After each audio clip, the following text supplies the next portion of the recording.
Una orientación para su viaje. Una luz que guía las decisiones importantes. Confianza y seguridad para acompañarlo en un camino seguro. Somos Beca Advisors. Integridad en asesoramiento y gestión financiera. Porque sabemos el esfuerzo y el trabajo de construir un patrimonio. Acompañamos su crecimiento y cuidamos su futuro. En el mundo complejo y desafiante de las inversiones, nos dedicamos a estudiar, analizar, a interpretar los retos y oportunidades para nuestros clientes, interactuando con analistas de primer nivel y siempre manteniendo una información fluida, periódica y transparente. Ejecutamos su plan de inversión, acompañándolo con un asesoramiento permanente de nuestro equipo y ajustando lo necesario en el rumbo para el cumplimiento de sus objetivos. En Beca Advisors, solo ganamos con su confianza y trabajamos duro para honrarla siempre, guiados por nuestros valores. Contamos con un equipo profesional con reconocida experiencia en el sector financiero y antecedentes de trabajo en firmas nacionales e internacionales de primer nivel. Lo invitamos a conocernos.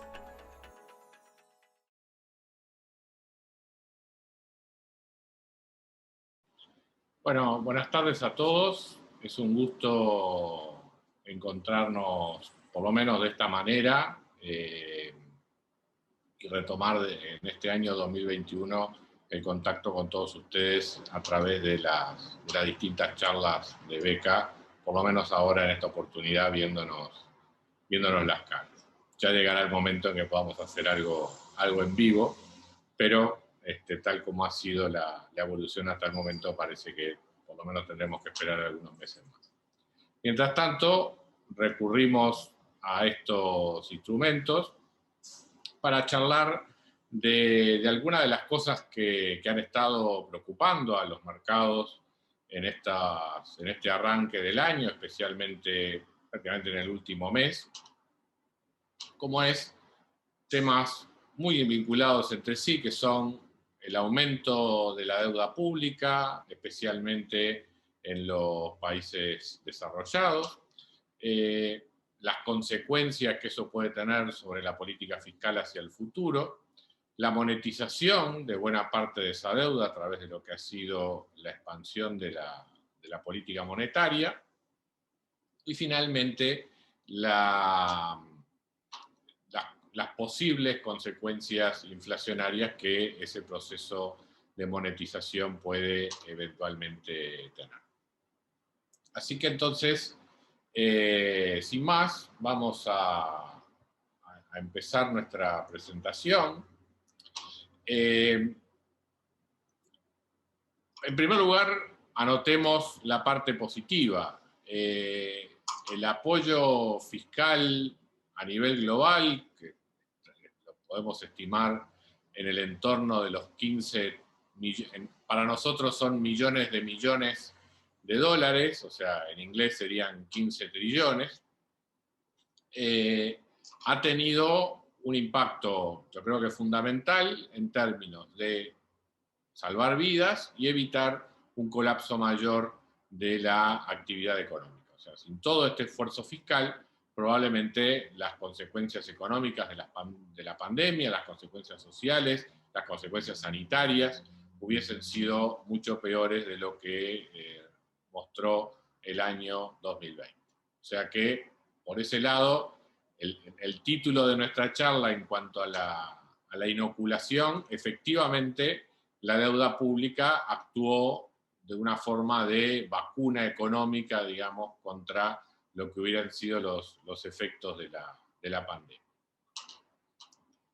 Pero, claro, mirando hacia el futuro, ¿quién paga, digamos, toda esta expansión fiscal? ¿Cómo de alguna manera los países pueden llegar a deuda, a sendas de deuda sostenibles, máxime cuando el punto de partida no es que no hubiera endeudamiento, sino que lejos de ello había muchos países que a fines de 2019 enfrentaban eventualmente problemas fiscales, hacia los cuales se sumó luego durante 2020 el problema del coronavirus.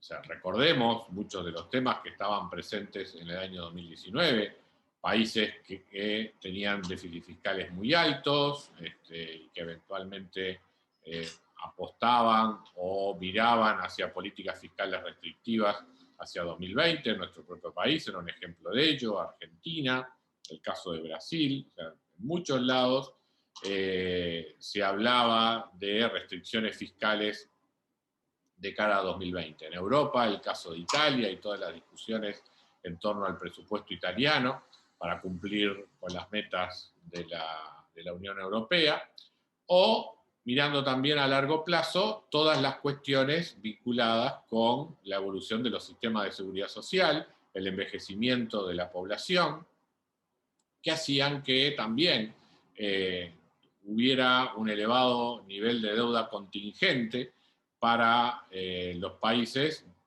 ocasionado por sus sistemas de seguridad social, ya sea sus sistemas de salud o sus sistemas jubilatorios.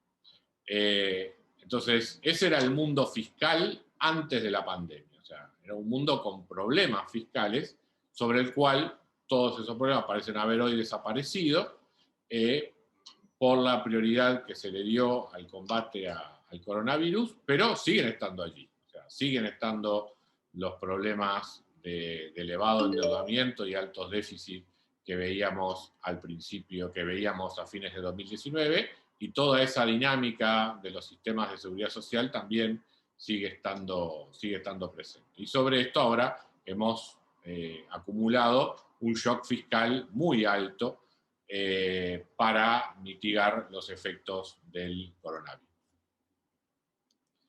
Estimaciones preliminares hechas por el Fondo Monetario Internacional sitúan la deuda pública global en el entorno del 99% del producto hacia fines del año 2020, comparado con un 83% del producto global a fines del año 2019. O sea, son 15, 16 puntos del Producto Mundial de crecimiento de la deuda pública a lo largo del año 2020, en buena medida como consecuencia de los paliativos con respecto al coronavirus.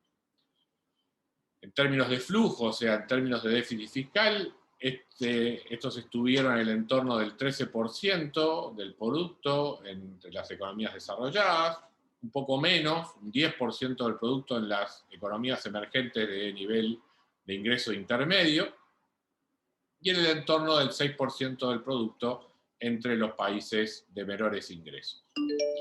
De cara, digamos, a lo que viene en 2021, hay dos fuerzas, digamos, que están actuando en sentido contrario. En primer lugar, ya el año 2021 ha comenzado con nuevos estímulos fiscales, especialmente en los países desarrollados, con el gobierno de Biden, el gobierno japonés, el gobierno canadiense, el gobierno británico han anunciado nuevos paquetes de medidas fiscales, y también en mercados emergentes algunas medidas de ayuda adicional también han sido necesarias en la medida que han ocurrido algunos rebrotes de coronavirus. Por otro lado, a medida que avance la vacunación y eventualmente la población mundial vaya adquiriendo un mayor grado de inmunidad y la evolución del virus sea más controlada, es factible que muchas de las medidas adoptadas durante el año 2020 empiecen a agotarse. O sea, medidas de estímulo, medidas de ayuda van llegando a su fin, y por lo tanto ya no se irían renovando, y por lo tanto eso iría revirtiendo parte del aumento del gasto público del año 2020. Por otro lado, hay también mecanismos de ajuste automático. O sea, sabemos que la recaudación está vinculada al nivel de actividad. Buena parte de lo que se perdió de ingresos durante el año 2020 o sea, del aumento de déficit fiscales del año 2020 es fruto de una menor recaudación por la recesión. Eventualmente, en la medida que la actividad económica se vaya recuperando, eso también se va a ir revirtiendo. También del lado del gasto hay algunos mecanismos compensatorios automáticos, como los seguros de desempleo, que también, en la medida que la economía crezca y el desempleo disminuya, podrían contribuir a reducir el gasto público y por lo tanto con ello a disminuir los déficits fiscales. Entonces, desde nuestro punto de vista, creo que va a seguir habiendo un aumento de déficits fiscales en la primera mitad del año 2021 y un gradual proceso de reversión a partir de la segunda mitad. En este cuadro pueden ver ustedes un resumen de lo que hemos estado hablando, como la deuda pública en el mundo pasó del orden del 83% al 99% y probablemente llegue al 100% del Producto Mundial en este año 2021.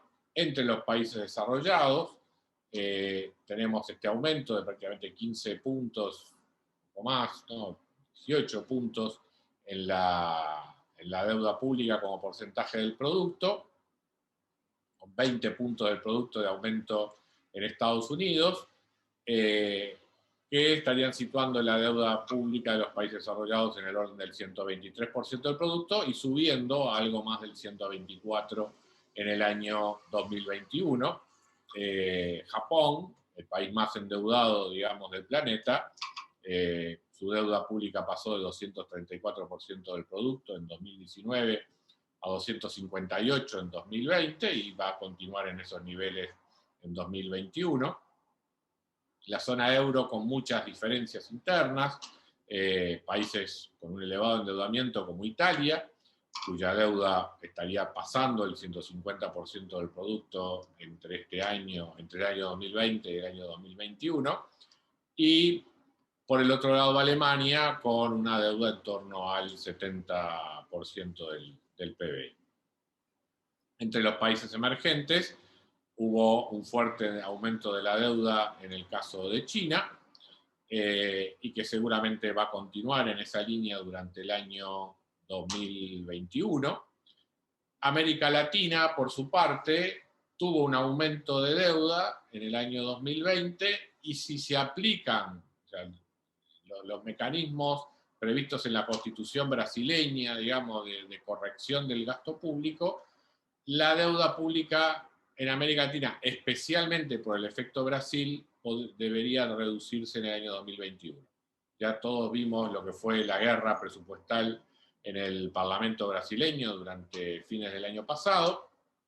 Con la situación política quizás un poco más estabilizada, eventualmente Brasil puede llegar a algún nivel de ajuste fiscal en el año 2021, pero evidentemente esta estimación tiene riesgos hacia arriba. Entonces, este es el panorama general. Y la cuestión es, bueno, ¿qué pasa de aquí en adelante? ¿Cómo eventualmente esta deuda pública puede entrar en una situación de control o si eventualmente puede seguir creciendo y eventualmente empezar a generarse una crisis de deuda soberana en los próximos años?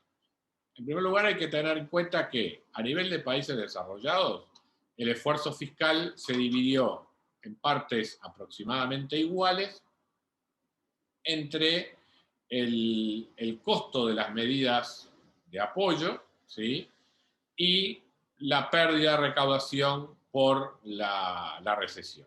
En cambio, en los países emergentes, tanto los de medios como bajos ingresos, el efecto fundamental del aumento, o el origen fundamental del aumento de los déficits fiscales, provino de pérdidas de recaudación. Como nosotros estimamos que los niveles de actividad existentes en 2019 no se van a recuperar hasta bien entrado el año 2022, este segundo efecto, o sea, la mejora de la recaudación por el aumento en el nivel de actividad, todavía no va a estar sintiéndose en su totalidad en el año 2021 y recién puede empezar a haber un efecto favorable desde el año 2022. Por lo tanto, nuestra estimación es que entre 2021 y 2022, tanto a nivel de países desarrollados como también a nivel de mercados emergentes, vamos a seguir teniendo déficit primarios. O sea, el resultado primario, la diferencia entre recaudación y gasto del Estado excluido intereses, va a seguir siendo negativo entre 2021 y 2022. Y seguramente no veamos grandes esfuerzos fiscales tampoco en la primera mitad de esta década. Entonces, ¿qué es lo que evitaría que la dinámica de la deuda se haga explosiva? O sea, que la deuda como porcentaje del producto empiece a crecer de una manera no sostenible. Bueno, la clave está entre el diferencial entre la tasa de interés, ¿verdad? La tasa de interés real, y el crecimiento de la economía. En la medida que la tasa de interés real de los distintos niveles de deuda en el mundo sea menor que el crecimiento del producto, entonces eso va a ayudar a que los ratios de deuda-producto se estabilicen y eventualmente empiecen a disminuir hacia el futuro. Nuestra expectativa es que, por lo menos hasta mediados de esta década, las tasas de interés reales permanezcan por debajo de las tasas de crecimiento potencial del producto, tanto en las economías desarrolladas como en las economías emergentes. Y con tasas de crecimiento que probablemente estén en el entorno del 2%, 2 y algo en las economías desarrolladas, a largo plazo, obviamente entre fines de 2021 y 2022 vamos a ver tasas de crecimiento más altas por la recuperación del COVID, pero luego esas tasas se van a estabilizar seguramente entre 2, 2,5% en el caso de Estados Unidos. Hay que ver qué pasa con Europa, si eventualmente sale de este letargo en el que se encontraba antes de la crisis del COVID.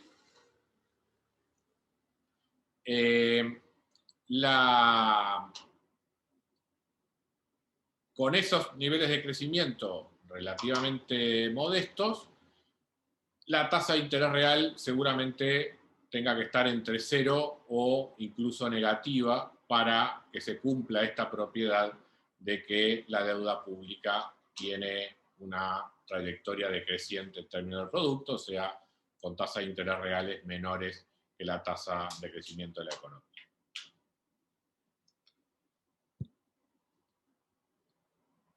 Esto es lo que nos lleva al segundo tema que quería comentar con ustedes hoy.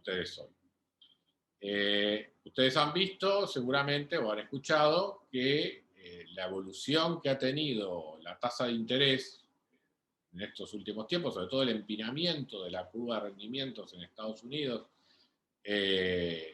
atribuido en general a mayores expectativas inflacionarias, podría eventualmente dañar el comportamiento del mercado accionario, y eso ha generado incertidumbre, ruido y mucha volatilidad en los mercados financieros. En efecto, si uno mira esta gráfica, la línea azul es la evolución de la tasa de 10 años de los bonos norteamericanos, después de haber llegado a mínimos a mediados del año 2020, algo superiores al 0,5, en el orden del 0,6% anual. Desde ese momento, la tasa de interés de 10 años ha venido creciendo. En este gráfico que llega hasta febrero, llegó a 1,4 y ya en marzo la vimos en niveles de 1,6, 1,60 y algo, y algún día incluso en niveles de 1,7, 1,70 y algo. Ahora, comparemos esta evolución, digamos, reciente con las tasas que teníamos antes del COVID, que ponían la tasa de 10 años por encima del 2,5%, y aún con la baja que se venía dando en la segunda mitad del año 2019, ya veníamos también con tasas entre 1,5% y 2%. Pero lo importante es ver si esas expectativas, ese sentimiento de que la inflación puede crecer, digamos, debido a todos estos estímulos monetarios, veamos lo que está ocurriendo también en Estados Unidos con la inflación, en particular con una medida de la inflación que es la que mide, o la que mira con más atención la Reserva Federal, que es la variación del índice de precios al consumo, excluido los rubros volátiles como alimentos y energía. Esta inflación, lo que se conoce como una core inflation, en el análisis que hace la Reserva Federal, viene de haber estado cerca del 2% a fines del año 2018, luego bajó, amagó a volver al 2% a comienzo del año 2020, y con la irrupción del coronavirus, la inflación cayó a niveles del 1%. Eventualmente la crisis del coronavirus podría haber llevado a la economía norteamericana a una situación de deflación.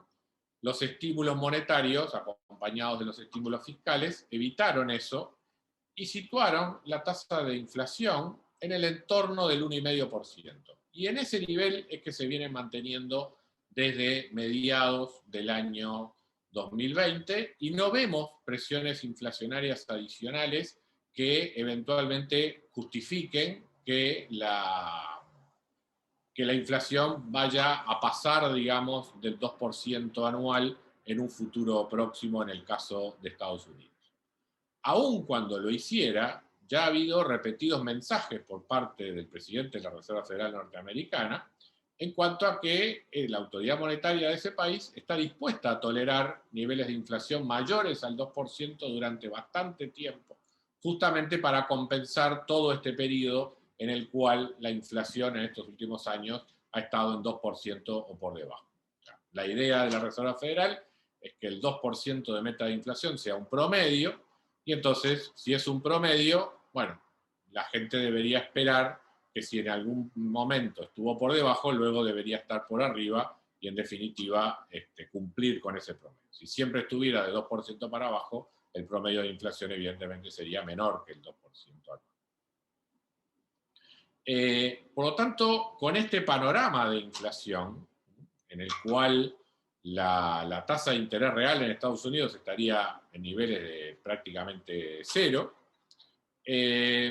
no estamos viendo aún así, digamos, razones como para prever que este aumento de tasas esté justificado por lo que puedan ser presiones inflacionarias. Sí podemos encontrar una presión en cuanto al crecimiento económico, o sea, si la economía norteamericana se reactiva con fuerza durante el año 2021, eso sí puede generar una presión al alza en los tipos de interés, tanto nominales como reales, pero ahí es donde vemos que la Reserva Federal eventualmente va a actuar para mantener la situación monetaria acompasada con la expansión fiscal, de tal modo de permitir la recuperación no solo la recuperación de la economía, sino además también un elemento muy importante, que es el que acabamos de mencionar, la sostenibilidad de la deuda pública hacia el futuro. Fíjense, por ejemplo, lo que fueron los comentarios en el último Comité de Política Monetaria en Estados Unidos, que fue ahora reciente, fue el 17 de marzo. De los participantes, de los integrantes del comité, solo una minoría de ellos, déjenme poner esto acá, o sea, solo 4 de ellos de un total de 18 esperan que en el año 2021 haya un aumento, digamos, en la tasa de interés de política monetaria de la Reserva Federal. Y de cara al año 2022, también sigue habiendo un número importante o sea, una importante mayoría de miembros del comité que esperan que la tasa de interés siga en los niveles actuales. 11 de los 18 esperan que la tasa de interés siga en el nivel actual durante el año 2022. Hay 5 que esperan que suba y otros 2 que no solamente esperan que suba, sino que eventualmente la sitúan en un porcentaje mayor al 1%. Y cuando uno mira la proyección a largo plazo que los integrantes del Comité de Política Monetaria de la Reserva Federal hacen sobre la tasa de interés, todos ellos la ubican en un rango entre 2 y 3% anual. O sea que si uno mira en un horizonte de 2025 en adelante, los que hoy son integrantes del Comité de Política Monetaria de Estados Unidos están pensando que la tasa de política monetaria eventualmente en ese horizonte esté situada entre 2 y 3%. Ahora, ¿qué piensan de la inflación? Bueno, para ese mismo horizonte, para ese horizonte mayor a 3 años, la expectativa de inflación de los integrantes del comité es del 2%, o sea que en definitiva están pensando en una tasa de interés real del orden entre 0,5 y 1% anual en el largo plazo. Al mismo tiempo, y esto es llamativo, cuando plantean, digamos, lo que son sus expectativas de crecimiento económico para la economía norteamericana, en ese mismo horizonte de largo plazo lo que se plantea es un crecimiento del 2%. O sea que consistentemente con el análisis que señalábamos hace un momento, de que la sostenibilidad de la deuda pública supone tasas de interés reales menores que el crecimiento del producto, uno mira las expectativas que forman los, que tienen, digamos, los integrantes del Comité de Política Monetaria de la Reserva Federal de Estados Unidos, y justamente están alineados con esta hipótesis, ¿verdad? O sea, una tasa de interés real a largo plazo menor que la tasa de crecimiento del producto. Ahora, quiero enfatizarles que esta cuestión, desde el punto de vista matemático, desde el punto de vista de análisis de dinámica de la deuda y de la economía a largo plazo, no es sostenible, o sea, es explosiva, ¿no? Si uno se pudiera endeudar a una tasa de interés menor que la que crecen sus ingresos, uno eventualmente se puede endeudar hasta infinito, porque en definitiva la deuda se paga de aquí al día del juicio final simplemente por crecimiento de la economía.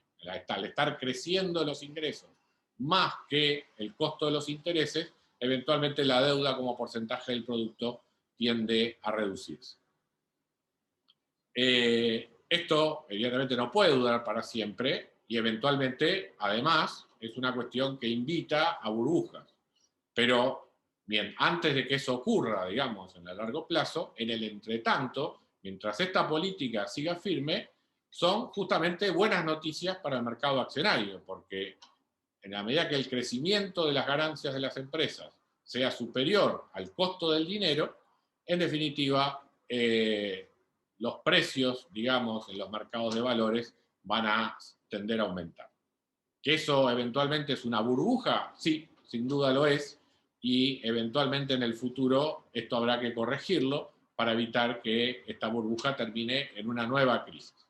Pero tal como ha venido ocurriendo desde los años 70 hasta ahora, desde que el mundo abandonó el ancla del patrón oro, el remedio monetario y fiscal a las sucesivas crisis financieras que han venido ocurriendo durante este periodo ha sido sembrar la semilla de la próxima crisis financiera justamente a partir de estas burbujas.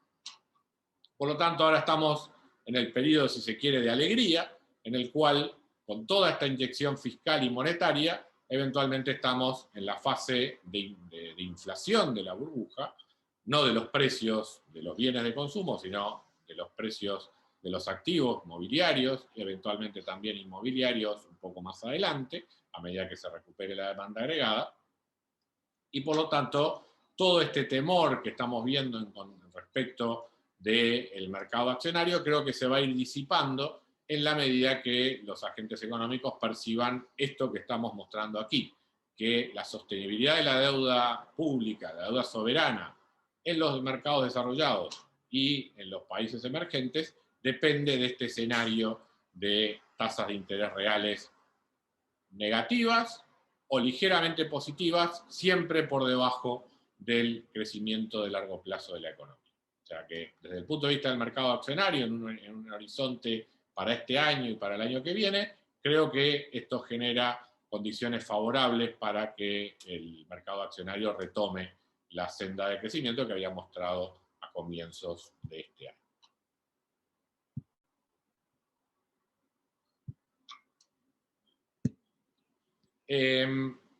Entonces, además, digamos, de la deuda, ¿verdad? ¿Cuál es el otro factor que tenemos que mirar para en definitiva, tener alguna indicación del ánimo en los mercados? O sea, yo creo que rápidamente este fenómeno de la tasa de interés de 10 años o el empinamiento de la curva de rendimientos va a ir perdiendo fuerza, pero lo que sí va a estar mirando con mucha atención el mercado, y lo está haciendo ahora y eventualmente va a ser un factor dominante en los próximos meses, es la evolución del coronavirus. O sea, seguimos creyendo que la principal variable para analizar los fundamentos del mercado está en la evolución del virus y también, hoy por hoy, ya la evolución de la vacunación. En estas gráficas les he mostrado dos grupos de casos, ¿verdad? O sea, uno podría hacer cientos de gráficas de evolución del coronavirus y no veríamos prácticamente nada en ellas, de los distintos países del mundo. Lo que quiero mostrar es algunas similitudes en algunas evoluciones y algunos casos que son los que hoy generan más preocupación. En el gráfico de la izquierda, aquí hay un grupo de 4 países, fundamentalmente los países europeos, que es donde de alguna manera está habiendo más problemas en la evolución de la vacunación y por lo tanto además también en la generación de nuevos casos. Ahí hay dos grandes grupos de países. Por un lado, países como Francia e Italia, que vienen teniendo problemas en el proceso de vacunación, mucho más lento de lo previsto, y a su vez se les ha ido de control, digamos, el proceso de difusión del coronavirus. Por eso, en estos países, sin llegar a los casos, a los niveles de casos que llegaron a tener en algún momento anterior, digamos, en la evolución del virus, pero tienen niveles preocupantes, digamos, de reproducción del virus y a su vez con un avance relativamente lento en el proceso de vacunación.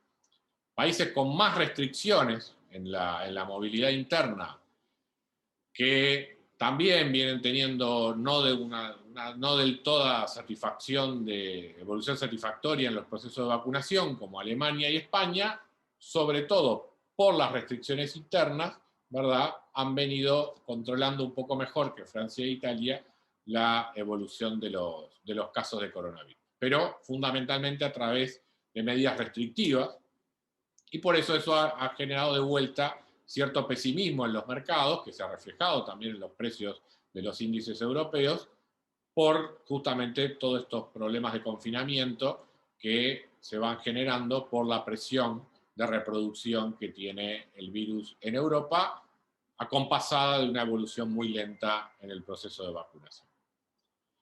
Donde todos queremos estar es en el mundo del gráfico de la derecha, ¿verdad?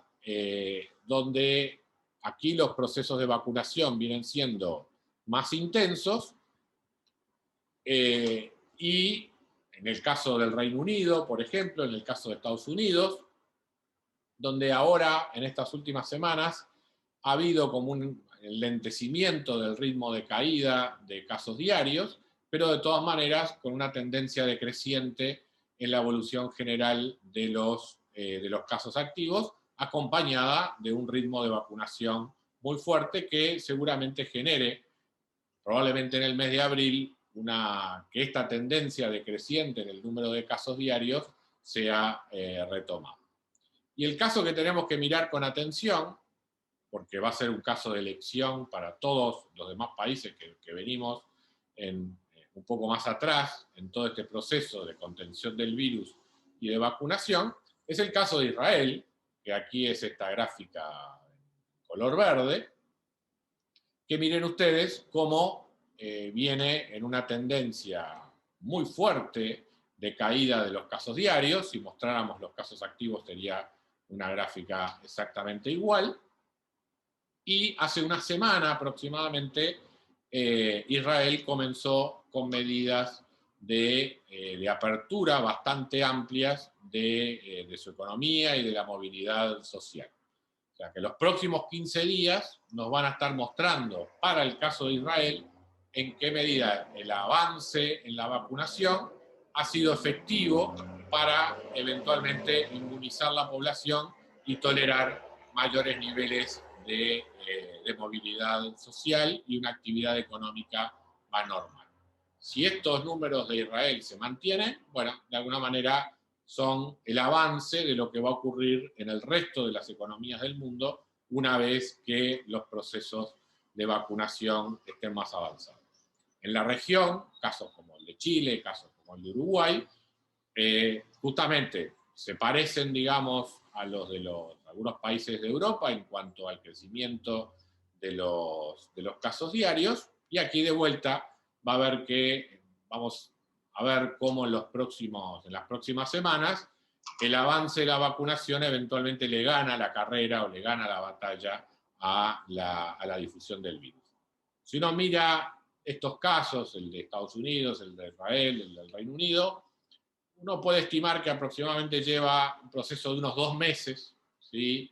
Que la vacunación empiece a tener efectos de eventualmente llegar a inmunizar una parte significativa de la población, como para que el virus empiece a disiparse.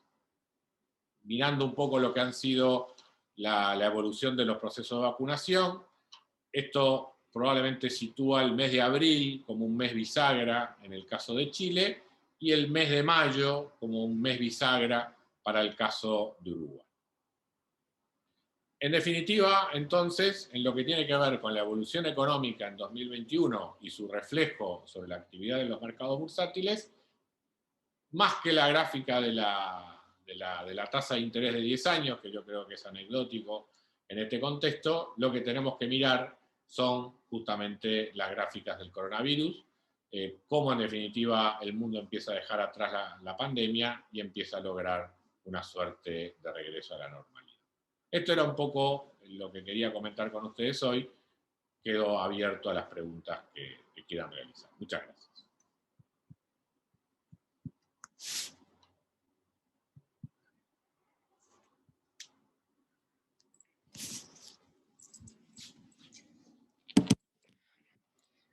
Buenas tardes a todos. Gracias, Julio, por la exposición. Disculparles un poco la improvisación de que estamos acá compartiendo una computadora por un pequeño desperfecto técnico. Pero más allá de eso y del agradecimiento a todos los que están acá, la verdad que un gusto haber tenido más de 100 inscriptos para esta charla, lo cual nos alegra un montón.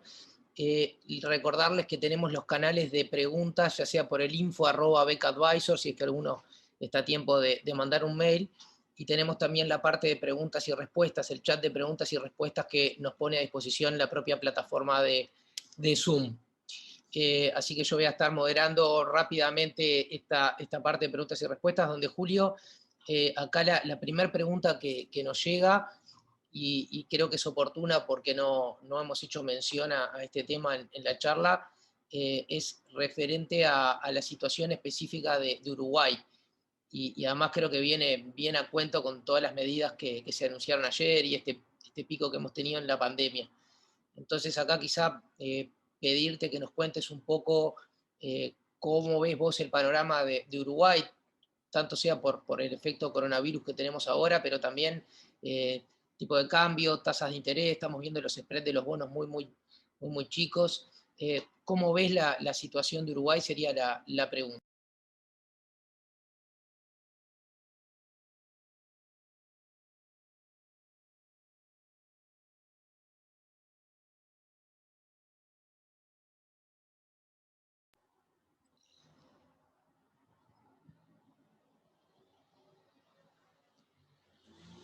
Como ven ustedes, lo primero que tiene que hacer Uruguay es esto: en una habitación compartida, tener o distancia o barbijo. La situación de Uruguay, claramente el crecimiento de casos de coronavirus de estas últimas semanas seguramente va a implicar un retroceso en términos de recuperación económica en el primer trimestre de este año, sumado a lo que ya había sido un impacto negativo en lo que tenía que ver con la temporada estival.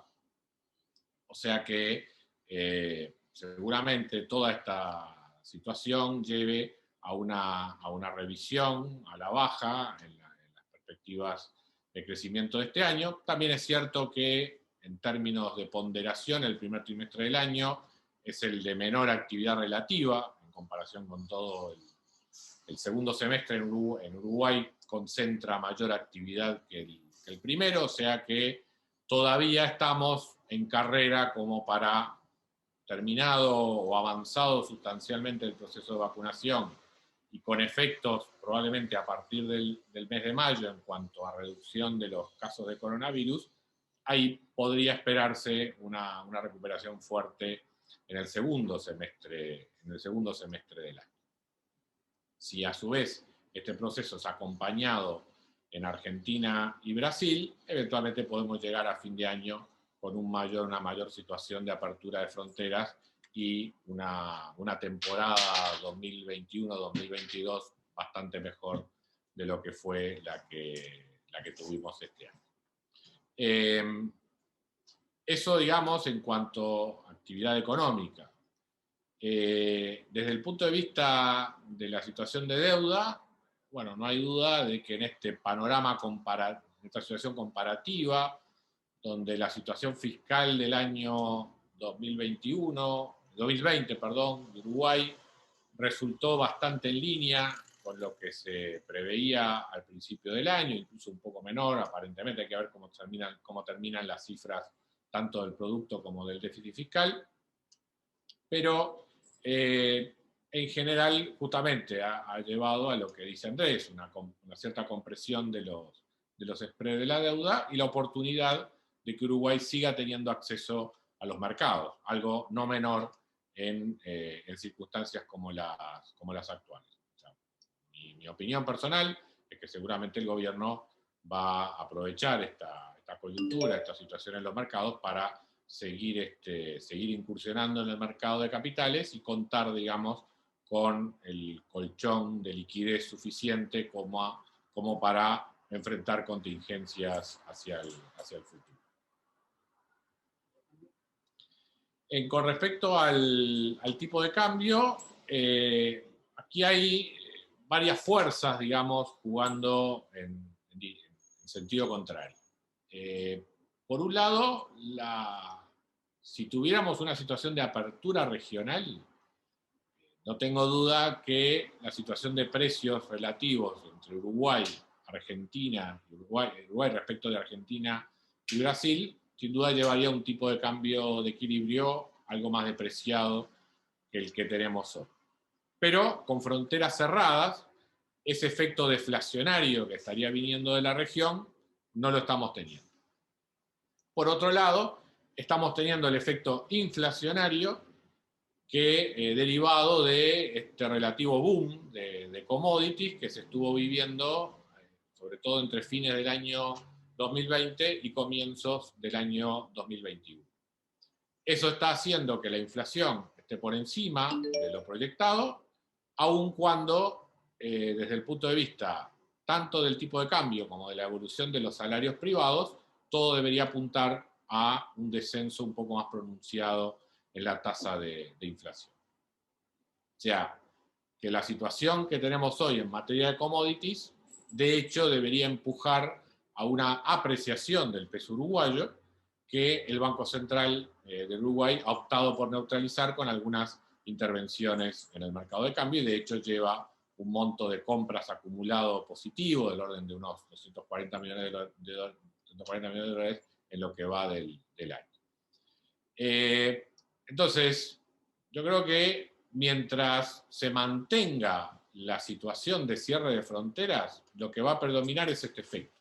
O sea, el ingreso de capitales, el efecto, digamos, de aumento de precios internacionales de las materias primas, que debería tener un efecto depresor sobre el tipo de cambio, y entonces, a su vez, el Banco Central tratando de neutralizar esa situación, y entonces un tipo de cambio relativamente estable, de aquí, por lo menos, hasta que, mientras la situación de precio de materias primas continúe, que yo personalmente creo que va a continuar, sobre todo en materia de precio de alimentos, durante el año 2021. El precio del petróleo es más dudoso lo que vaya a ocurrir.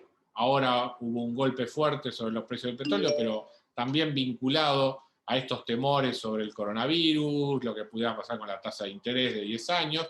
Es todo mucho ruido que creo que una vez que la actividad, o sea, que el avance, digamos, de la vacunación y los temores sobre el coronavirus se vayan disipando, puede generar un nuevo impulso al precio del petróleo, que va a estar finalmente acotado por el resurgimiento de la industria del shale oil en Estados Unidos, que ya hoy por hoy empieza a tomar ventaja también de lo que ha sido la compresión de spread en lo que es el segmento de high yield en la deuda norteamericana.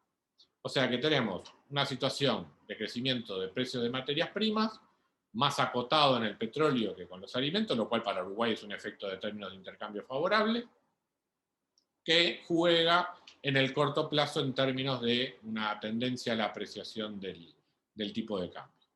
Más sobre la segunda mitad del año, o una vez que comience la normalización del flujo de personas con la región, seguramente ahí se produzcan cambios, no solamente en Uruguay, sino además también en la región, ¿no? O sea, la apertura económica, el regreso a la normalidad, tanto en Argentina y Brasil, también debería generar algún crecimiento económico, algún ingreso de capitales a esos países, que también haría que la realidad cambiaria tanto en Argentina y Brasil no sea la de hoy.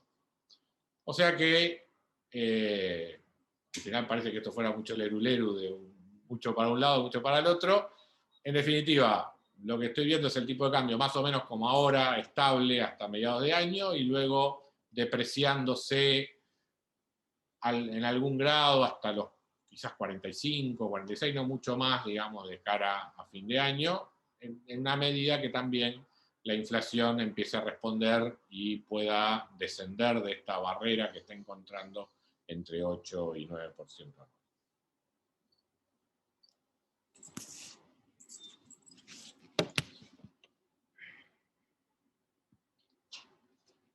Gracias, Julio, por la respuesta. Déjame ver ahí en el chat que tengo algunas de las preguntas. A ver, medio rapidito para no demorarlo, pero bueno, acá me preguntan sobre el mercado de acciones y cómo visualiza como positivo el mercado para acciones durante 21 y 22, y algo más preguntan. Yo, Julio, lo tengo acá enfrente. Con los commodities vos te expresás también de manera positiva. Creo que por ahí vendría la respuesta, capaz que después podemos explayarnos con el tema de los bonos. Y acá preguntan cómo ves la evolución de los treasuries para las próximas semanas. Quizá para las próximas semanas es un poco difícil de verlo. Te hago otra pregunta acá que quedó colgada, porque vos hablaste de los commodities recién, Julio, mencionaste energía y mencionaste agrícolas. Y acá nos preguntan por los metales preciosos, por el oro y por la plata. A ver si tenés una respuesta de eso, te paso la palabra. Y si podés enganchar con algo de tu visión de los bonos en general, sería buenísimo.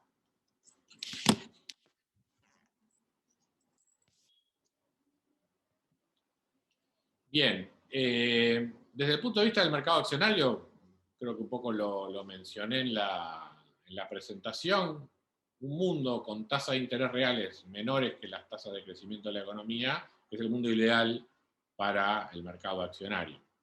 Que obviamente hay riesgos, sí los hay, porque eventualmente eso puede llevar a alentar la formación de alguna burbuja hacia el futuro. Justamente estos altos niveles de ratio de precio a ganancia que estamos viendo hoy en el mercado accionario norteamericano justamente se sostienen en la medida que las tasas de interés reales estén por debajo del crecimiento de las ganancias de las empresas. Hasta ahora eso se viene dando, eso ha ratificado justamente estos niveles de price earnings que estamos observando actualmente, y yo creo que todo el panorama macroeconómico empuja a que eso siga siendo así entre este año y el año que viene.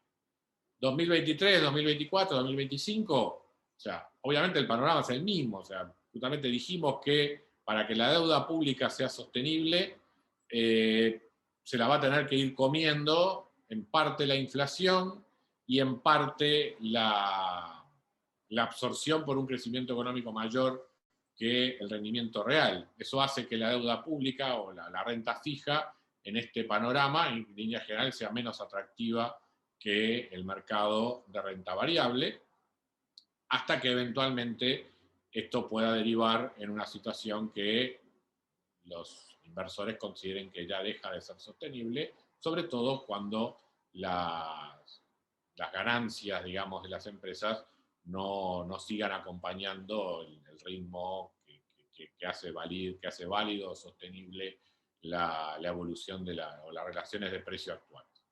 Pero eso seguramente no va a ocurrir hasta después de 2022, así que digamos que este panorama intermedio, creo que este es el mundo con el cual vamos a estar viviendo este año, el que viene y quizás el otro también. La historia de los metales en términos de tasa de... O sea, los commodities tienen un componente en común que, como determinante de su precio, que es justamente la tasa de interés. Un mundo de tasas de interés bajas, en general, siempre ha sido favorable, digamos, para la evolución de los commodities, como eventual resguardo respecto de la inflación. En el caso de los metales como sustituto muy cercano o como elementos de protección de la inflación, quizás tengan el problema de que la inflación no está apareciendo como un fenómeno que está allí evidente, digamos, no está creciendo de una manera que haga que los agentes económicos salgan rápidamente a buscar refugio respecto del aumento de la inflación.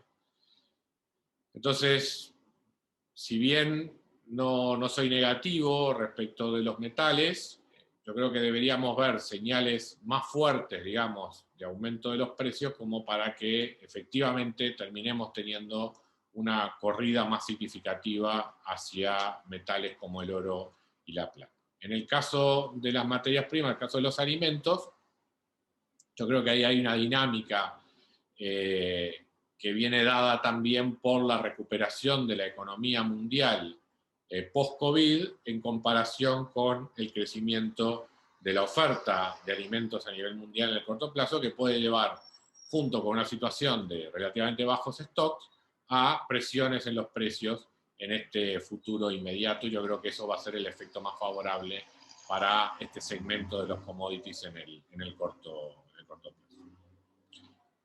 No sé si cuál era el otro tema. Bueno, en el caso de los bonos, ya le digo, no creo que este sea el mejor escenario para la renta fija. Quizás, digamos, haya una baja, o sea, tampoco tendríamos... A ver, no creo que la tasa de interés de 1,6, 1,7% sea una tasa de interés demasiado alta. De hecho, como estamos viendo, como lo mostré en la gráfica hoy, es una tasa de interés real cero. ¿Sí? O sea, por eso es que la Reserva Federal tampoco ha sentido la necesidad de salir a cortar, digamos, este aumento en la tasa de interés a 10 años, en la medida que lo considera consistente con los niveles de inflación que está viendo hoy y que espera ver en el futuro. Por lo tanto, en este nivel actual que tienen las tasas de interés, hay tanto una posibilidad de que bajen algo, como la posibilidad de que el mercado siga nervioso y suba todavía un poco más. Entonces, en ese balance de riesgos, la rentabilidad, o sea, el atractivo de la renta fija es sumamente limitado, porque hay los riesgos de upside, digamos, las ventajas de una apreciación de valor son limitadas, porque si la tasa de interés baja, no debería bajar mucho, por lo tanto el aumento de precios tampoco debería ser demasiado y está bastante acotado. Y sí está además presente el hecho de que todavía haya nerviosismo durante las próximas semanas y todavía haya un aumento aún adicional en la tasa de interés que todavía presione aún más a la baja a los instrumentos de renta fija. O sea que yo diría que no es el mejor de los mundos para la renta fija. El crecimiento económico de por sí debería empujar a un aumento en las tasas de interés y hay que ver, sobre todo en el caso de Estados Unidos, qué tanto se va a jugar la Reserva Federal para contener esa suba y eventualmente mantenerla en niveles debajo del 2%. O sea, ahí va a depender mucho de la sintonía fina con la cual la Reserva Federal juegue en este baile entre inflación y tasas de interés, y realmente no me gusta estar posicionado en un activo donde la música la toca otro, en definitiva. O sea, el ritmo que le ponga la Reserva Federal a esta cuestión es la que en definitiva va a depender o va a determinar el atractivo de los rendimientos de renta fija. En cambio, la renta variable tiene todas las fichas a su favor en un contexto que todo está apuntando a una inflación, entre comillas, en los precios en el mercado accionario en el corto plazo.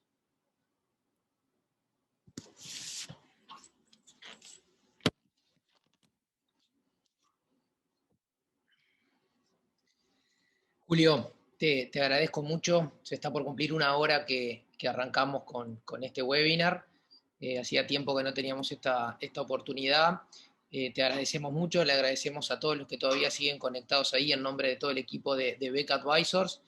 Recordarles que todas las semanas Julio graba un podcast que está disponible en la página web de Beca, que los invitamos a visitar, una página que hemos actualizado y le hemos cambiado un poco el diseño y la usabilidad. Los invitamos a verla, pero también en Spotify, para quienes quieran suscribirse, también en YouTube. Todas las semanas los audios de Julio, y una vez al mes aproximadamente estamos haciendo también las entrevistas con portfolio managers y gente de la industria. Así que bueno, invitarlos a seguirnos, que estamos tratando de poder agregarles valor a ustedes con información, independientemente de estos webinars.